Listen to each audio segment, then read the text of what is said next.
Hi everybody, welcome back to another Farm Bureau Minute. It's day 55 of the legislature here in Helena, and we're coming to you a day early this week with several bills as it's been quite a busy week. The first bill is House Bill 147, brought by Representative Alan Redfield of Livingston, which deals with revising trespass laws. Under current statute, somebody being fined for trespass receives only a $25 ticket. Under Representative Redfield's bill, the first offense fine would be increased to a $135 fine, and subsequent offenses, as in a second offense and above, would be eligible for no less than a $500 penalty, as well as the opportunity for loss of hunting licenses for up to 3 years. In certain situations, a court may also award property damages to a landowner if there was property damage sustained in the event of a trespass. We supported this bill in the House. We also supported it in the Senate as it was heard in the Senate Fish and Game Committee earlier this week.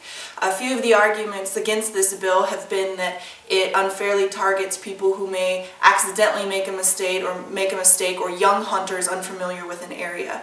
However, we argue that this bill gives lots of discretion to landowners as well as game wardens and court systems. We feel that this bill targets those people who knowingly and intentionally trespass and continually abuse property rights, and creates a law that will provide as an actual deterrent. Another bill that was heard this week was Senate Bill 144, brought by Senator John Sesso of Butte. This bill dealt with revising the laws regarding the noxious weed trust fund monies and how those monies are allocated. This bill would prevent the Department of Agriculture from receiving those grant monies and has turned into a bit of a controversial issue. We supported this bill because we have policy that states we support getting more money on the ground in counties across Montana to prevent noxious weeds spread. So we'll keep you updated on the progress of that bill as it continues through the legislature. A few other bills that will be heard this afternoon as well as tomorrow are Senate Bill 250 by Senator Debbie Barrett of Dillon. This bill deals with the good neighbor policies as they would apply to the Department of Fish, Wildlife, and Parks when they make land acquisitions. Senator Barrett's bill would require that FWP make maintenance of these lands a priority with monies versus potentially purchasing more land or other opportunities that they might pursue.